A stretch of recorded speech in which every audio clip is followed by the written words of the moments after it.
O texto de Gênesis 26 inicia nos primeiros versículos falando sobre uma fome que houve na terra, e disse o texto que era uma segunda fome.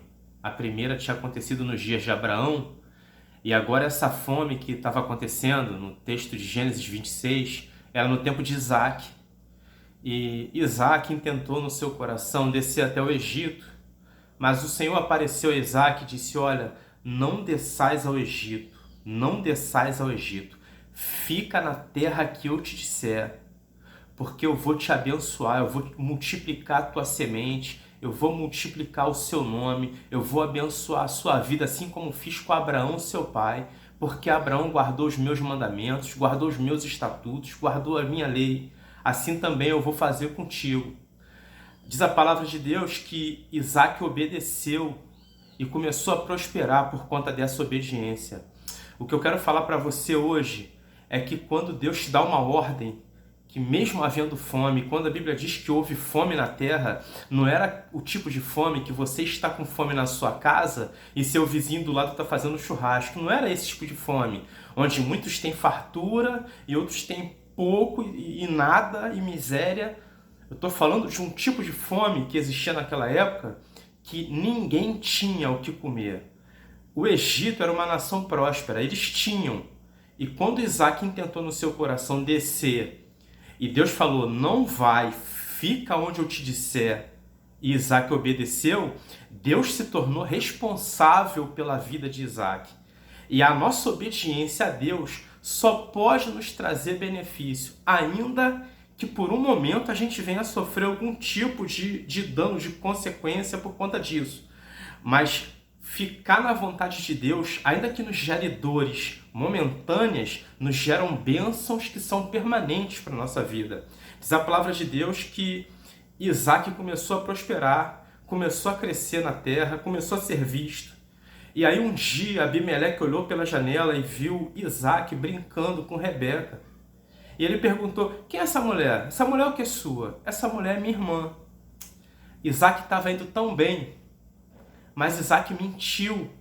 A mesma mentira que contou a Abraão, seu pai.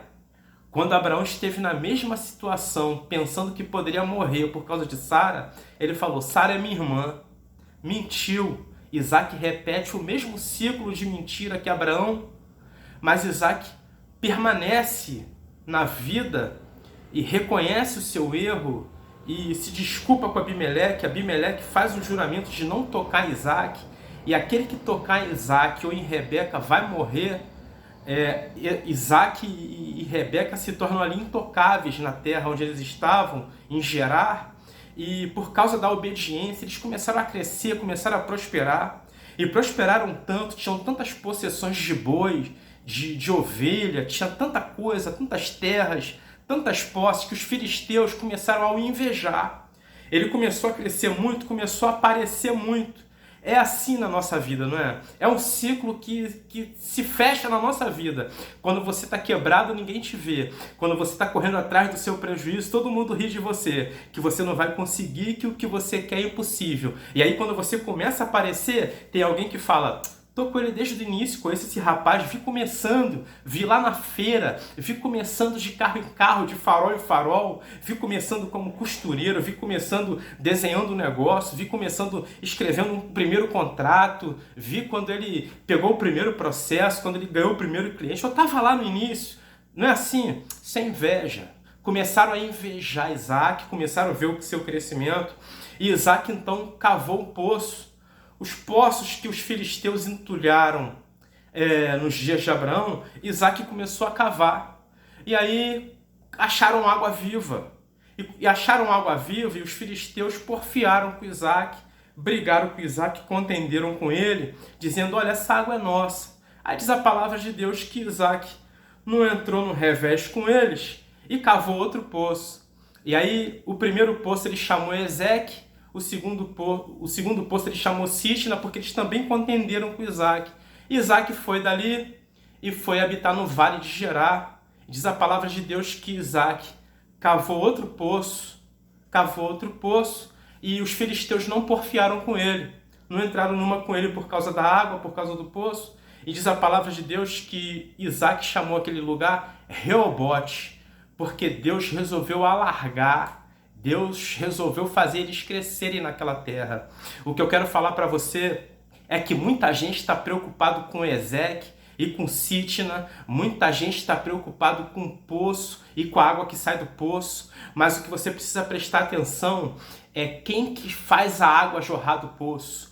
Tudo aquilo que está na terra foi Deus que criou. Tudo aquilo que está na terra pertence a Deus. Então, se você está debaixo da tutela do Senhor, debaixo da responsabilidade do Senhor, Ele é responsável por te fazer crescer e por te fazer prosperar. Quando Isaac recebeu a palavra de Deus e ele entendeu que ele precisava ficar debaixo da obediência de Deus, porque aquilo que Deus havia prometido a Abraão se cumpriria também na vida dele, e ele permaneceu na obediência ao Senhor, ele não parou de crescer. Diz a palavra de Deus que ele cresceu tanto que Abimeleque foi com outros dois, encontrou com Isaac e fez com ele um concerto, um pacto. Olha, nós vemos que você é abençoado de Deus, nós vemos que você é um homem de Deus, nós estamos aqui com medo do que pode acontecer conosco se a gente começar a contender contigo. Então nós queremos fazer aqui um juramento entre nós, um contrato entre nós, um acordo. Eu não toco em você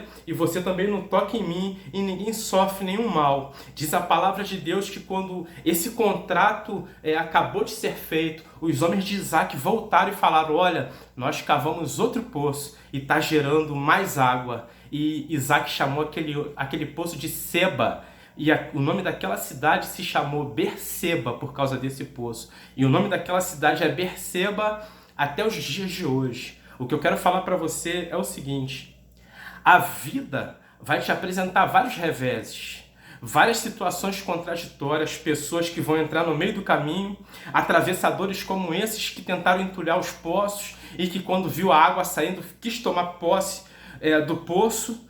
Mas se você está debaixo de uma promessa de Deus e você permanece na sua vida com seu caminho reto diante de Deus, em obediência a Deus, Deus é responsável pela sua sobrevivência, independente do lugar onde você está, ainda mais no lugar onde Deus mandou que você estivesse.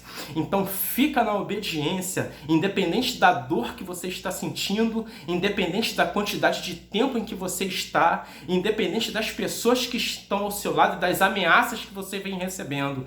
Porque se você está na obediência de Deus, Ele tem cuidado de você.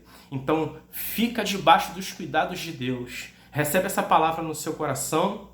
Em nome de Jesus, graça e paz.